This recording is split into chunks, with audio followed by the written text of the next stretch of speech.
Students, black board पे animal cell and plant cell के बारे में जानने के बाद आप थोड़ा सा इस कलरफुल डायग्राम को भी देख लीजिए। सेम वही ये प्लाज्मा मेम्ब्रेन है और सेंटर में ये न्यूक्लियस है, एंडोप्लाज्मिक रेटिकुलम, और पूरा जो इसमें फ्लूइड प्रेजेंट है दैट इज साइटोप्लाज्म, और ये गोल्जी कॉम्प्लेक्स है, माइटोकॉन्ड्रिया है। सेम यही ऑर्गेनेलीज इस प्लांट सेल के अंदर भी प्रेजेंट है, लेकिन इसमें एक ये बड़ा सा वैक्यूल दिखाई दे रहा है। तो आइए अब हम आगे इस सेल के जो डिफरेंट डिफरेंट पार्ट्स आपको दिखाई दे रहे हैं उनकी अलग अलग स्ट्रक्चर की स्टडी करेंगे और उनके क्या फंक्शन है उनके बारे में हम जानेंगे। इस पिक्चर में सेल के डिफरेंट पार्ट्स आपको दिखाई दे रहे हैं बेटे। फॉर एग्जांपल सेल मेम्ब्रेन है, Golgi apparatus, smooth endoplasmic reticulum, rough endoplasmic reticulum, ribosomes, nucleus, lysosomes, vacuole, centriole and cytoskeleton, mitochondria. तो अब हम इनके सब के बारे में वन बाय वन करके स्टडी करेंगे। सबसे पहले जो आउटर कवरिंग है बेटा वो आती है सेल मेम्ब्रेन या प्लाज्मा मेम्ब्रेन। तो इसके स्ट्रक्चर में देख लीजिए, मैं बता देती हूँ आपको क्या क्या है। It is the outermost covering of each cell which separate the cytoplasm from surrounding. It is present in both animal cell and plant cell.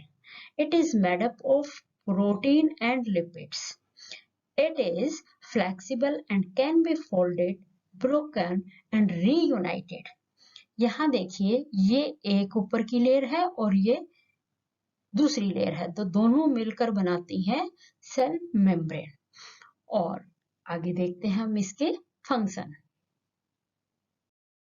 आइए अब हम देखते हैं सेल मेम्ब्रेन के function. It is selectively permeable in nature. क्यों बेटा? क्योंकि जिन substances की सेल को रिक्वायरमेंट होती है ये सिर्फ उनको अंदर जाने देती है, और जो सेल के लिए यूजफुल नहीं होते उनको ये सेल से बाहर निकाल देती है। और जो ये सब्सटेंसेस की मूवमेंट होती है ये टू टाइप से होती है। One is diffusion, another is osmosis. Diffusion का मतलब जैसे मान लीजिए सेल के बाहर वाले एक्सटर्नल एनवायरनमेंट में ऑक्सीजन की कंसंट्रेशन ज्यादा है और सेल के अंदर ऑक्सीजन की कंसंट्रेशन कम है, तो ये ऑक्सीजन मॉलिक्यूल्स को इजीली अंदर आने देगी। और सेल बॉडी के अंदर कार्बन डाइऑक्साइड मॉलिक्यूल की कंसंट्रेशन हाई हो गई तो ये उनको एग्जिट करने देती है। ऑस्मोसिस, वाटर मॉलिक्यूल की मूवमेंट जो है उसमें भी जो आपकी सेलेक्टिवली परमेएबल मेम्ब्रेन है ये बहुत इंपॉर्टेंट रोल प्ले करती है। हमेशा वाटर मॉलिक्यूल भी हायर कंसंट्रेशन रीजन से लोअर कंसंट्रेशन रीजन की तरफ मूवमेंट करते हैं। अगर सेल के अंदर वाटर मॉलिक्यूल ज्यादा है तो ये बाहर निकालती है, और सेल में अगर वाटर मॉलिक्यूल कम है तो ये एक्सटर्नल एनवायरनमेंट से सेल में आने देती है। अब इन वाटर मॉलिक्यूल्स की मूवमेंट के बेसिस पे जो सॉल्यूशंस हैं, सॉल्यूशन कहाँ होगी? सेल के बाहर की तरफ। जो भी आपका लिक्विड है, सॉल्यूशन के बारे में आपने सेकंड चैप्टर में पढ़ा है, जो मिक्सचर होता है किसका? सॉल्यूट एंड सॉल्वेंट का। तो अगर मान लो बाहर वाटर कंटेंट ज्यादा है, यानी कि सॉल्यूशन किस नेचर का है? हाइपोटोनिक। तो ये सेल अपनी क्या बोला है इसमें? Concentration of solution outside the cell is more than inside the cell. Due to this cell gains water, cell will swell up and may burst. अगर बाहर वाटर कंटेंट ज्यादा है तो सेल मेम्ब्रेन उसे अंदर आने देगी जिससे सेल बॉडी स्वेल अप हो जाएगी, और कई बार वाटर अमाउंट ज्यादा अंदर एब्जॉर्ब हो जाती है जिससे सेल फट भी जाती है। ये चीज आप नोटिस कर सकते हैं। जब मम्मा राजमा और छोले रात को भिगो के रखती हैं तो सुबह आप देखेंगे कि कई जो सीड्स होते हैं राजमा के एंड ग्राम्स के वो ब्रेस्ट हुए होते हैं, वो टूट चुके होते हैं। दूसरा सॉल्यूशन होता है बेटा आइसोटोनिक सॉल्यूशन। जब सेल बॉडी के बाहर की तरफ और उसके अंदर की तरफ वाटर मॉलिक्यूल्स की मूवमेंट इक्वल हो जाती है, यानी कि बाहर भी उतने ही सॉल्ट प्रेजेंट है वाटर में जितने की सेल बॉडी के अंदर। तो जितना वाटर अंदर जाएगा, सेल उतने ही अमाउंट में वाटर को बाहर निकाल देती है। और थर्ड टाइप का सॉल्यूशन आता है बच्चों, हाइपरटोनिक सॉल्यूशन।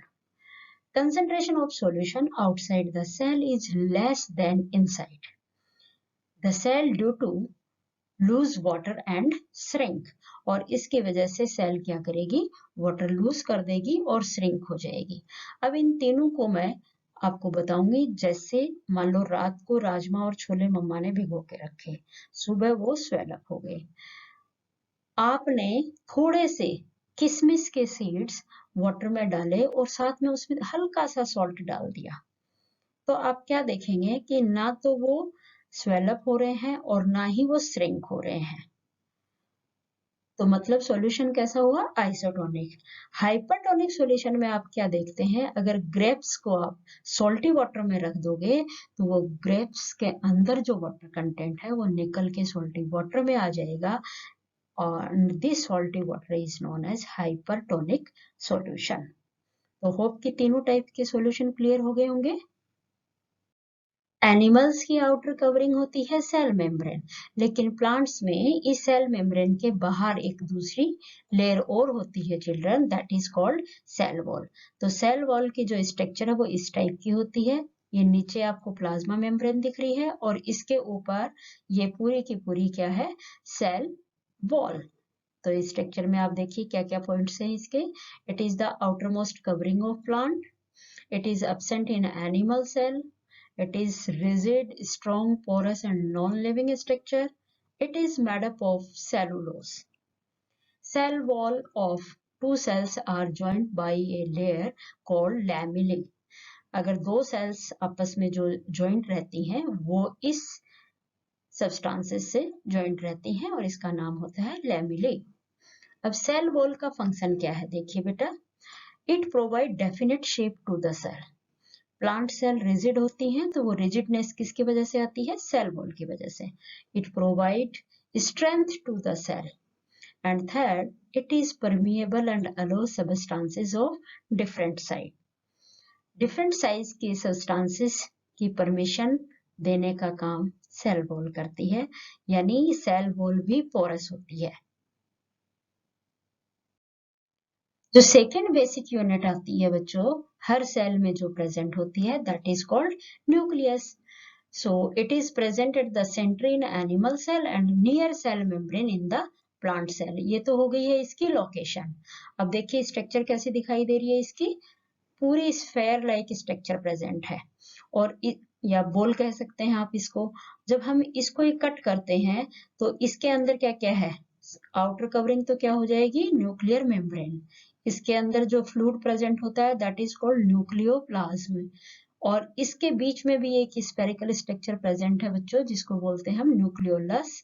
और ये पूरा जो न्यूक्लियोप्लाज्म है इसमें ऐसे स्ट्रक्चर्स प्रेजेंट होते हैं, ये एक्चुअली विजिबल होते हैं आपके जब सेल की डिवीजन होती है तब। अदरवाइज ये पूरे थ्रेड लाइक स्ट्रक्चर बिखरे रहते हैं, एक नेट सी बना के रखते हैं, that is known as chromatins. ठीक है, और ये जब सेल डिवीजन का टाइम आता है उस टाइम ये इस तरीके की सिलेंड्रिकल स्ट्रक्चर बन जाती हैं and these are known as chromosomes. Human body में क्रोमोसोम्स की नंबरिंग 46 होती है। इन क्रोमोसोम्स पे प्रेजेंट होते हैं डीएनए, और डीएनए वो मॉलिक्यूल है बच्चों जो एक्चुअल में पेरेंटल ट्रेट्स को कहाँ लेके जाते हैं, उनके ऑफस्प्रिंग में। तो और देखिए हम स्ट्रक्चर इसके रिटर्न में देख लेते हैं। Yes, it has A double layered covering called nuclear membrane. Nuclear membrane has pores which regulate the movement of material in or out of nucleus. Nuclear membrane contain nucleolus, chromosomes and chromatin material. Chromatin material consists of DNA.